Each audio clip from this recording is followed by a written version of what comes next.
Hey everyone. Welcome to AfriHeart Stories, your go-to spot for African tales. Don't forget to like, subscribe and drop a comment. Now sit back and enjoy. The sterile scent of antiseptic filled the waiting room. Amara sat stiffly on the edge of the leather chair, clutching her file like a lifeline.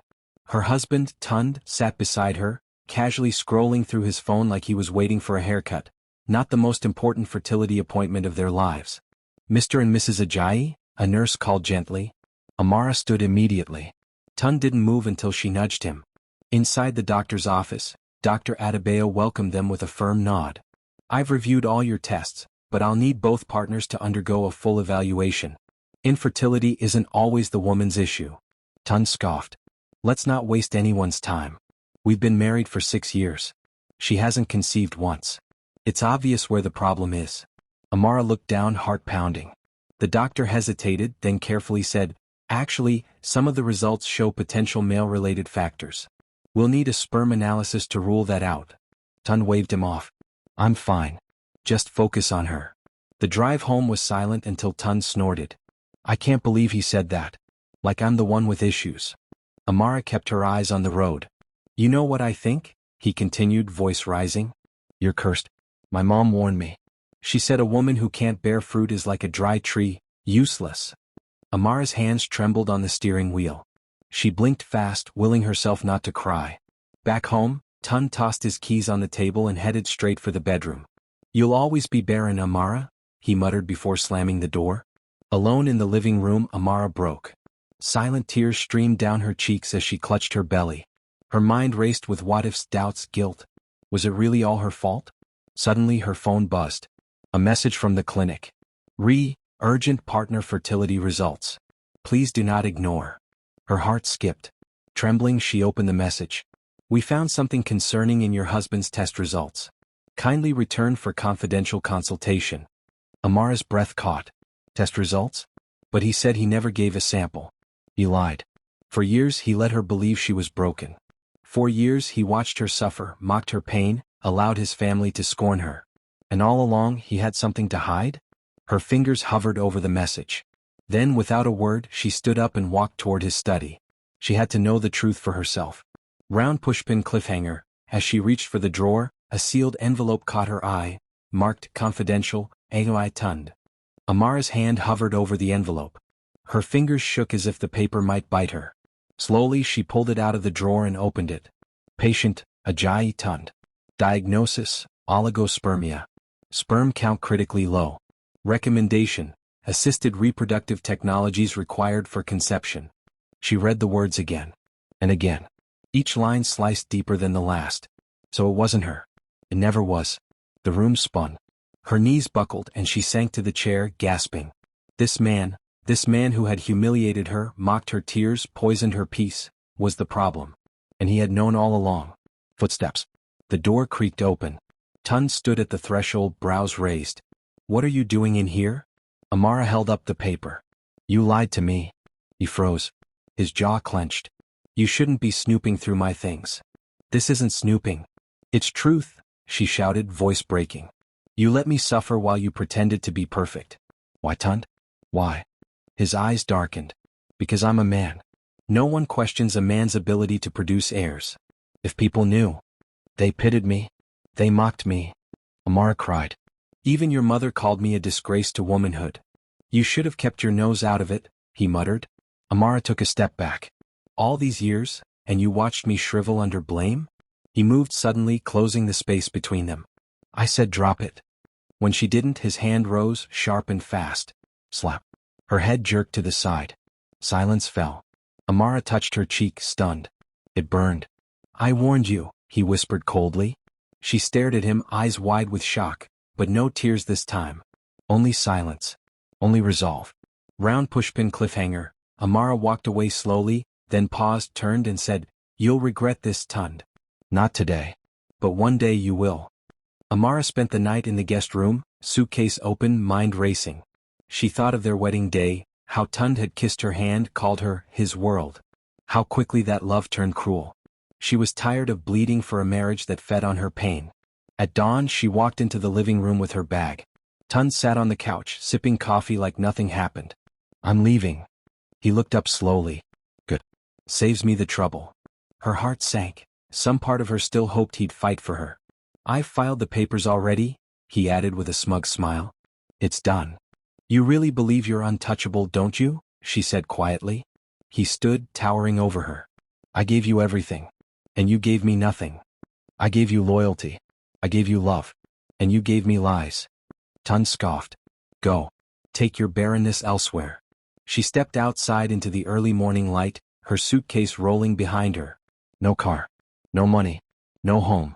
Just a broken heart and a small folder of stolen truth. Round pushpin cliffhanger. A sleek black car pulled up beside her. The window rolled down. Dr. Femi. Amara?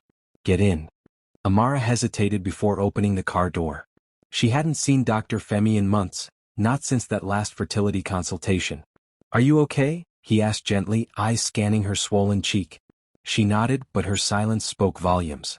They drove quietly until they reached his clinic. Inside, Dr. Femi handed her a cup of tea. What happened? I found his report. He's infertile. Always was. Dr. Femi leaned back. I suspected. His resistance to testing wasn't just pride, it was fear. He hit me, she said softly. Dr. Femi's jaw tightened. You don't deserve that, Amara. None of it. I don't know what to do now, she admitted. I've lost everything. No, he said gently. You've finally gained the truth. And that is everything. Later, as she stared out the clinic window, he returned with a thin file. I want to show you something. She opened it. Inside were medical papers and a letter. Embryo transfer proposal. Candidate Amara Ajayi. I run a quiet donor program, he explained. We support women who were told motherhood wasn't for them. Amara's eyes widened. You think? I still have a chance. Dr. Femi smiled. I don't just think. I believe. Round pushpin cliffhanger. Amara stared at the folder, then whispered, let's do it. The procedure date arrived sooner than Amara expected. Clad in a pale blue gown, she sat in the quiet of Dr. Femi's clinic room, hands folded over her lap. Her mind swirled with a mix of fear and hope. Dr. Femi entered with a warm smile. Are you ready? Amara inhaled deeply. As ready as I'll ever be. The process was delicate but swift. She followed every instruction with grace and courage, her faith trembling but intact. Afterwards, she lay on the reclined medical chair, staring at the ceiling tiles. A strange peace settled over her. Dr. Femi knelt beside her. I know your heart is carrying a lot, but I want you to remember, this is a new beginning. She blinked back tears. I never thought I'd feel hope again. Days passed. Then weeks. Amara followed every post-procedure guideline, trying not to overthink. But one day, a nurse burst into her resting suite, eyes wide with excitement. Miss Amara, your latest scan, we see something. Heart racing, Amara sat up. What do you mean? 2 tiny heartbeats, the nurse whispered. It's twins? Tears spilled down Amara's cheeks. She placed a hand over her stomach, smiling through her sobs. 2 heartbeats. 2 chances. Round pushpin cliffhanger. As the nurse left, Amara whispered to herself, you will be loved. Twice over. Amara vanished from public view. No updates. No selfies. No drama. She moved into a quiet town far from the chaos, the cameras, and the past. There, she nurtured herself and the tiny lives growing inside her. Each morning began with classical music, tea, and quiet journaling. Each evening ended with her hands on her belly, whispering stories to her unborn daughters. She didn't tell anyone, not even her closest friends. She wanted the peace of privacy. This time it wasn't about proving anything. It was about healing. One crisp afternoon, she stood barefoot in the garden, sunlight kissing her full belly. Her skin glowed, and her spirit felt freer than it had in years. Elsewhere in the city, Tun scrolled through social media when something caught his eye. It was a blurry photo, taken by someone in a countryside market. A woman, pregnant, glowing, unmistakably Amara. Tun blinked hard. No, he muttered. It can't be. He zoomed in. That face. That smile. And the curve of her belly. A cold chill ran down his spine. Round pushpin cliffhanger. He slammed his phone down and shouted, Zara, come here. Look at this. The delivery room was awash with soft lights and beeping monitors. Amara gripped the sides of the bed, face drenched in sweat. You're almost there, Amara, the nurse encouraged. Just a little more. With one final push, a tiny cry pierced the air. Then another. Twins. Two healthy, wailing, beautiful girls. The room erupted in cheers. Dr. Femi gently placed the babies on Amara's chest. "Meet Lillian and Leora," he whispered. Amara wept, cradling them with trembling hands. "My answered prayers," she sobbed. "My redemption." Later, in her recovery room, she snapped a quiet photo, both babies nestled beside her. She didn't post it. She simply stared at it, heart overwhelmed. But fate had its way. A nurse, without asking, shared a blurred photo of the twins on her own private page. Within hours, it made its way to an online parenting group. And by morning, Zara was staring at it, mouth open. "Babe," she called Tund. "You need to see this." He snatched the phone. His hands trembled as he stared at the screen. Two dark-skinned baby girls. With dimples. Like his mother. Round pushpin cliffhanger. Zara's voice shook. "Are you sure she was ever the barren one?" Tund stood by the window, phone clutched tightly in his hand, his mind spinning. "She can't have kids," he muttered to himself. "She couldn't." Zara crossed her arms. "Then explain that photo. Two babies. Same face structure. Same dimple. Same woman you called barren." Tund ignored her, pulling up a contact on his phone. "Kunnel, I need a favor," he said quickly. "There's an address I want you to check out." Quietly. "Is this about Amara?" Kunnel asked on the other end. "Yes. And her kids." There was a pause. "Wait, she actually had babies? I need to know if it's real." "I need proof," Tund said. Later that day, Kunnel arrived at a quiet estate in the countryside. He parked across the road and pulled out his phone. Through the lens he saw her, Amara, stepping onto her porch in a simple floral dress, holding one twin on her hip while the other toddled beside her. Kunnel zoomed in. They looked exactly like her. Exactly. "Mommy, look," one of the girls called out. "Leora, come back here," Amara laughed, her voice soft and warm. Kunnel didn't blink. He recorded every second. Round pushpin cliffhanger. That evening, Tund received the video, and dropped his glass when he heard the word, "Mommy." The next day, Amara took the twins to the park. Lillian was chasing butterflies while Leora nibbled on a cookie, both giggling in the sunlight. "Stay where I can see you," Amara called with a smile. On a nearby bench, Kunnel watched discreetly. He wasn't just recording now, he was staring. He couldn't believe how peaceful Amara looked. How natural. How motherly. He sent a final clip to Tund with a message, "It's real. She's their mom." Back at his mansion, Tund paced. The walls felt tighter. His heart felt heavier. "They're not mine," he whispered to himself. "But they could have been." Zara sat across the room, arms folded. "You lied to me too," she said quietly. "All that judgment about Amara, when the problem was you." Tund looked up. "Don't start." "No. You don't get to silence this one," Zara snapped. "I wasted my prime years thinking you were some prize. Now look at you." Tund grabbed his keys. "I need to see her. I need to see them." "Why?" Zara asked. "To fix what you destroyed?" Round pushpin cliffhanger. Without answering, Tund stormed out, determined to face what he once discarded. The moment Tund pulled up outside Amara's cottage, he froze. It was nothing like the home they once shared, smaller, simpler, yet full of life. He hesitated, watching through the car window as Lillian toddled around in a pink bonnet, giggling at her sister. Amara stepped out moments later, radiant and calm. He stepped out of the car. Amara turned and froze. "Tund?" she whispered. He approached slowly. "Whose children are those?" Amara stood tall, arms crossed. "Mine." He scoffed. "You expect me to believe that? After everything? You told me I was barren. You let me believe I was broken," she said. "But God had the final say." Tund's eyes darted from one twin to the other. "But how?" "You wouldn't understand," Amara replied. "And you don't deserve to." "Are they mine?" he asked, almost desperate. She laughed, bitter, quiet. "You? The man with a confirmed diagnosis?" "No. They are mine but not yours." Tund's jaw clenched. "Then prove it. DNA test. I want answers." "I already have them," she said. "But if you want one for yourself, I won't stop you." Round pushpin cliffhanger. As he turned to leave, Amara added, "But be ready. The truth will only break you further." A knock echoed through Amara's peaceful home the next morning. She opened the door, twins clinging to her legs. Standing there, sharply dressed and visibly tense, was Tund. "We agreed you'd wait for the test," Amara said, her tone calm but firm. "I couldn't," he replied. "I haven't slept. I need to know Who are they really? Amara stepped aside slightly but didn't invite him in. You already know the answer, Tund. You just don't want to accept it. He looked down at Lillian, who stared up at him curiously. The resemblance made his chest tighten. You gave me nothing but pain, Amara said. You laughed when I cried. You slapped me when I spoke truth. I was under pressure, he said quickly. From my mother, from the world. No, she interrupted. You were just cruel. Tund's voice softened.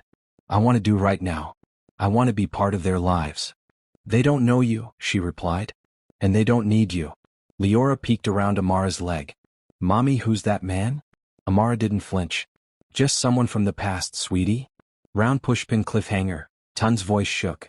I'll do a DNA test, just so you can't shut me out forever. At the clinic, the tension was unbearable. Amara sat on one side, arms folded. Tund sat on the other, fidgeting. The twins played quietly, unaware of the storm swirling around them. The nurse collected saliva swabs from Lillian and Leora, then turned to Tund. Open wide, she said. Tund hesitated, then complied. When the samples were taken, he looked at Amara. What if they are mine? She stared at him. And what if they're not? What will you say then? He didn't answer. 2 days later, they met again at the clinic. Dr. Femi stood between them, file in hand. The DNA test confirms what Amara already knew, he said. Tund, you are not the biological father. Tund deflated. His world cracked in half. But there's more, Amara said, pulling a second document from her purse. Your fertility report. It proves you were infertile the entire time. Tund turned red. You plan this? You want to humiliate me? No. I want you to finally face the truth. Behind them, Zara had silently entered the room. She stared at Tund, eyes wide. So it was never her? No, Amara said. It was him. All along. Round pushpin cliffhanger, Zara's voice trembled. I left my life behind for a lie? Zara's face was pale, her lips quivering. I defended you. I insulted her. And you knew it was you? Tund turned to her, panic creeping into his voice. Zara, calm down. Calm down, she snapped. You let the whole world believe she was barren just to protect your pride? Amara stepped back, holding her twins protectively. You manipulated both of us, Zara continued. You're not just a liar. You're cruel. Dr. Femi cleared his throat. We'll have to ask you all to take this conversation outside the clinic. We have other patients waiting. But no one moved. Tund looked at Amara, his eyes suddenly wet. Please. Can I still be part of their lives? I can help. Support them. You don't get to appear now like some savior, Amara said coldly. You were my nightmare when I needed a partner. I've changed. No, Amara replied. You're just exposed. Zara turned to leave, but not before throwing her ring at Tund's chest. You don't deserve a wife, or children. Round pushpin cliffhanger. Amara looked him in the eye and whispered, This is just the beginning. You haven't seen the real consequences yet. Amara sat quietly in the modest community center, her twins coloring beside her. Rows of women filled the hall, many clutching tissues, others nodding silently. She had been invited by the Healing Hands Foundation to share her story during their annual fertility awareness event. At first she declined. But something changed. She realized her pain wasn't just personal, it was shared. When it was her turn, she stepped to the microphone and cleared her throat. My name is Amara, she began, voice steady. 4 years I was called barren. I was mocked, blamed, and abused, all for something that was never my fault. Murmurs filled the room. I believed I was broken, she continued, until I discovered the truth. My ex-husband, the man who humiliated me, was the one who couldn't father children. And he knew it. But instead of seeking help, he chose cruelty. Gasps echoed. But I'm not here for revenge. I'm here for healing. I'm here to say, you are not alone. The room erupted in applause. Cameras flashed. Someone live-streamed. By evening, the video had hit 1 million views. At Zara's salon, the screen behind her chair played the clip. Customers whispered. Clients canceled appointments. And Tund? He sat in his office watching the video go viral, his face ghost white. Round pushpin cliffhanger. A client texted him. This the same Amara you said was barren? God really shamed you. Zara packed in silence. No shouting. No dramatic scenes. Just folded clothes, zipped bags, and one final look at a life wasted. Tund sat on the couch, unmoving. She stopped by the door. I believed in you. I chose you. I shamed her for you. He opened his mouth but no words came. "Good luck fixing this," she said coldly, slamming the door behind her. The silence that followed was heavy. Tund wandered the empty house, rooms echoing with nothing but memories and regret. He poured himself a drink but left it untouched. Instead he opened his gallery and scrolled. Photo after photo of Amara. And then, the twins. He zoomed in. Their dimples. Their smile. Their peace. He whispered to himself, "They should have been mine." That night he typed Amara's number into his phone. Typed a message, "I'm sorry. Please let me see them." Just once. Then hovered over send. But he deleted it. For the first time, Tund understood, he had no place in the story anymore. Round pushpin cliffhanger. At sunrise he stood at the gate of her cottage, staring in from outside uninvited. Tund arrived again, this time with roses. Amara opened the door, twins giggling behind her. "Again?" she said unimpressed. "I just want to be part of their lives," he said softly. Amara folded her arms. "What? Because social media dragged you? Or because you finally believe the truth?" He shook his head. "Because I've changed. Because I can love them." She laughed bitterly. "You couldn't even love me when I begged you." "They're innocent," he insisted. "They shouldn't suffer because of us." "They're not suffering," she said, stepping aside to let him peek in. The girls danced to music in the background, happy and carefree. "They have love. They have stability. They have me. I can support them," he offered. "Financially. Emotionally." Amara took the flowers. Then tossed them into the bin beside her. "You laughed when I cried. You raised your hand when I asked for help. My daughters will never need that kind of energy." His eyes welled up. "So this is it?" "This is peace," she replied. "And peace doesn't include you." Round pushpin cliffhanger, she shut the door. From inside the twins giggled, "Mommy, who was that man?" And Amara answered, "No one, my loves. Just someone passing through." 2 months later, Amara stood in front of a modest banner. The Olive Branch Foundation, for every woman who dared to hope. Her new nonprofit, co-founded with Dr. Femi, was finally live. Women of all ages sat in the audience. Some held hands. Some clutched silent tears. Others just needed to feel seen. Amara spoke confidently. "This is for every woman who's been told she's less than. Who's suffered in silence. You deserve truth, support, and healing." Dr. Femi stepped forward. "As a fertility doctor, I've seen too many women blamed for battles they didn't start. It's time we shift the narrative." The audience clapped as Amara's twins sat in the front row with crayons, drawing a picture labeled "Mommy's Big Day."